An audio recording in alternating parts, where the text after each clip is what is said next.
Yo, masih di channel QWERTY Komputer, masih dengan gua Chen. Masih ingat dengan voting yang pernah gua lempar di tabel community? Nah, video kali ini gua akan menjawab request kalian mengenai keyboard gaming. Dan video kali ini adalah giliran dari Funtech Max Power MK853. Tapi sebelum gua masuk lebih jauh mengenai review keyboard ini, gua ingin ingetin dulu buat kalian yang baru pertama kali ke channel ini untuk subscribe channel ini kalau belum dan aktifkan tombol lonceng biar kalian nggak ketinggalan konten-konten baru dari gua yang biasanya gua upload 2 kali dalam seminggu, yaitu biasanya hari Selasa dan hari Sabtu. Juga untuk live streaming yang biasanya 3 kali dalam seminggu, yaitu hari Rabu, Jumat, dan hari Minggu. Dan kalau mungkin kalian juga belum pernah follow sosial media dari QWERTY Komputer dan sosial media gua, di sini gua taruh linknya biar kalian bisa follow. Dan mungkin juga bisa join Discord channel QWERTY Komputer biar kita bisa sharing lebih jauh. Dan mungkin gak usah pakai lama-lama lagi, kita mulai aja langsung videonya. Tapi sebelumnya gue intro dulu.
Nah, itu tadi proses unboxing dari Funtech Max Power MK853, di mana kalian udah lihat kita bisa langsung dapat selain unit keyboardnya itu, kita juga dapat untuk wristwatch-nya, keycap puller, kemudian kartu-kartu garansi, dan juga ada stiker dari Funtech sendiri. Oke, gua langsung aja ke pembahasan pertama, yaitu desain dari Funtech Max Power MK853. Seperti kalian lihat di sini, keyboard ini memiliki desain full size keyboard dan memiliki layout yang ergonomis yang bisa dibilang sesuai dengan posisi mengetik.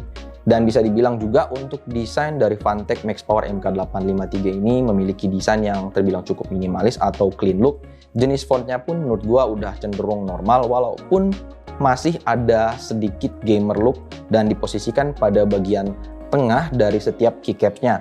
Dan Funtech juga memberikan beberapa tombol multimedia atau function pada bagian atasnya, dan ada volume knob yang bisa juga berfungsi sebagai play pause pada sudut kanan atas dari keyboardnya ini.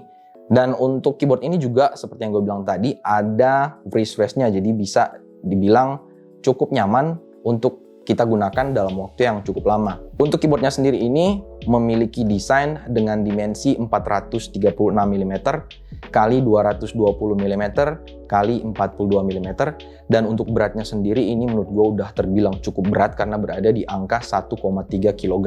Lanjut ke poin berikutnya yang gue bahas adalah build quality dari Funtech Max Power MK853. Nah, keyboard ini pada frame bagian bawahnya ini memiliki bahan plastik, sementara untuk frame bagian atasnya ini gue nggak begitu yakin apakah yang digunakan adalah metal atau sekedar bahan plastik dengan finishing metal look. Sementara untuk keycapsnya sendiri, Funtech udah memberikan keycaps dual shot, sementara untuk bagian fitnya sendiri diberikan bahan rubber, dan untuk ketinggiannya pun bisa diatur karena ada extra height yang bisa dilipat kalau kalian butuh ketinggian ekstra. Sementara untuk bahan kabelnya sendiri ini udah kabel nylon braided sepanjang 2 meter dengan single port USB Type A yang udah gold plated. Selanjutnya, fitur apa aja yang ditawarkan oleh Funtech lewat Max Power MK853? Yang pertama adalah software.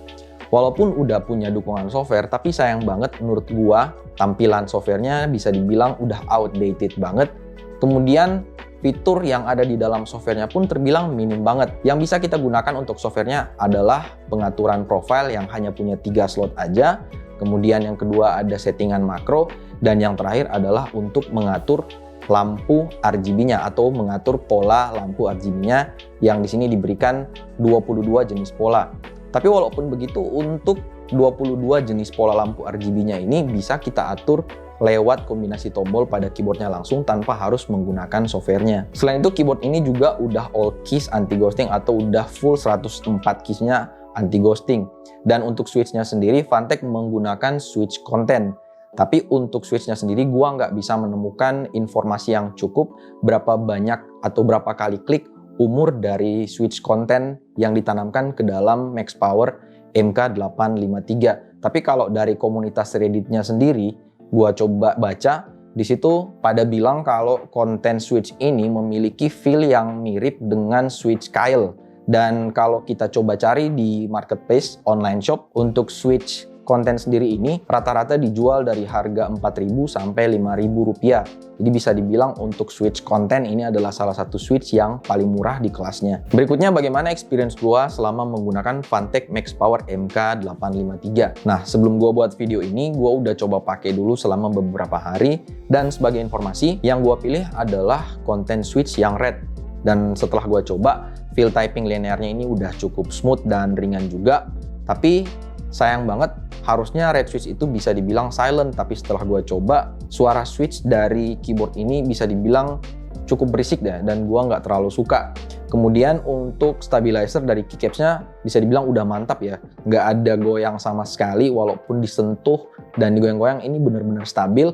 Begitu pula saat keyboardnya digoyang, keycapsnya nggak ada bunyi sama sekali. Dan ada hal juga yang menurut gue ini cukup off, di mana pada bagian function key di bagian atas ini ada fungsi multimedia untuk play pause lagu atau mungkin film yang kalian tonton, dan juga untuk volume up down. Sementara pada bagian sudut kanan atas dari keyboard ini juga udah punya volume knob untuk menaik turunkan volume dan play pause media. Jadi bisa dibilang ada fungsi yang mubazir ya, karena punya tombol yang sebenarnya udah ada fungsinya pada bagian volume knob-nya. Dan mungkin biar lebih jelas, untuk suara dari switch-nya atau suara dari keycaps-nya dan suara saat digoyang keyboard-nya, gue akan coba tampilkan biar bisa kalian nilai sendiri bagaimana suara dari switch konten switch red dari Fantech MaxPower MK853.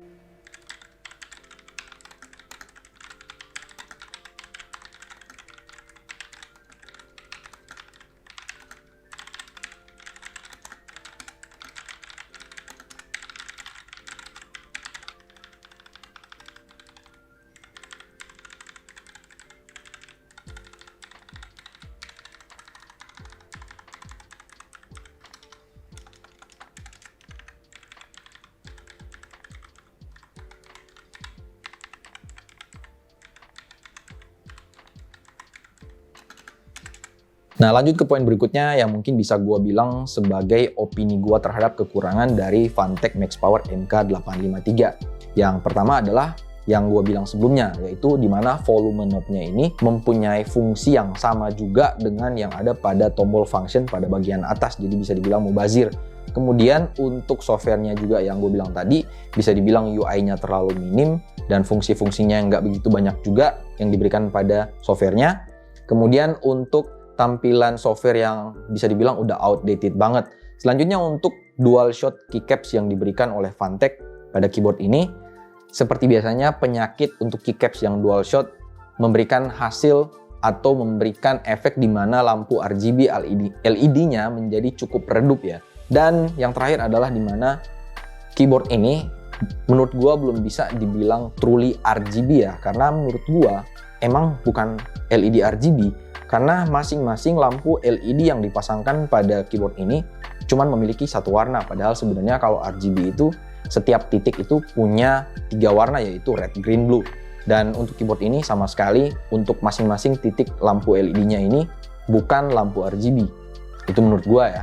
Tapi kalau mungkin kalian penasaran dengan truly RGB yang gue maksud seperti apa, mungkin kalian bisa coba pada keyboard entry level lainnya yang mungkin bisa dibilang sekelas harganya dengan Fantech MK853, yaitu pada Digital Alliance Mecha Warrior X atau pada Armageddon MKA11R. Kalian bisa lihat di kedua keyboard itu memang benar-benar dipasangkan lampu LED RGB yang beda banget dengan yang dipasangkan Fantech pada MK853. Ada hal yang hampir kelupaan yang nggak gue sebutin sebelumnya, di mana keyboard ini switch-nya ini nggak bisa dicopot atau nggak bisa diganti, jadi udah paten ya. Nah, keyboard ini saat ini sedang dijual dengan harga 389.000 oleh Fantech Official Store dengan kondisi di mana sedang diskon 51% dari harga normal 799.000. Jadi kalau ditanya apakah keyboard ini jadi rekomendasi gue atau enggak, gue agak susah juga untuk merekomendasikan keyboard ini sebenarnya, karena bisa dibilang kalian mungkin bisa dapat keyboard dengan range harga yang sama tapi punya fitur yang bisa dibilang mungkin bisa lebih bagus atau lebih banyak dibandingkan Fantech MaxPower MK853 yang mungkin bisa juga lebih cocok dengan selera kalian. Tapi walaupun begitu, untuk ukuran full size keyboard dengan harga 389.000, menurut gua ini udah bisa dibilang cukup murah ya. Tapi kembali lagi ke preferensi atau selera kalian masing-masing. Kalau misalnya nggak cocok, ya udah bisa coba cari untuk brand yang lain dengan tipe yang lain. Dan kalau misalnya cocok dengan kalian, mungkin ini bisa jadi item yang tepat buat kalian. Dan kalau misalnya item ini cocok buat kalian, di bawah udah gua taruh link pembeliannya, bisa kalian coba cek kolom deskripsi di bawah. Ada link yang udah gua sediain kalau misalnya kalian tertarik. Dan sebelum gua akhiri video ini, ada pertanyaan yang ingin gua lempar ke kalian dan mungkin bisa juga kalian jawab di kolom komentar di bawah. Bagaimana pendapat kalian mengenai switch content? Nah, ini switch yang baru yang bisa kalian lihat juga. Rexus menggunakan switch content pada keyboard-keyboard barunya seperti MX9 dan MX5.1 kalau nggak salah. Dan content switch ini bisa dibilang switch yang paling murah di kelasnya. Dan kira-kira bagaimana? Apakah kalian udah pernah pakai? Bagaimana performance-nya? Bagaimana menurut kalian feel-nya? Bisa lempar di kolom komentar di bawah, sharing dengan gua, dengan teman-teman yang lain juga, biar kita semua bisa tahu apakah kalian suka dengan switch content. Dan mungkin sampai di sini dulu video kali ini. Segitu aja dulu. Sampai jumpa di video berikutnya. Thank you and bye.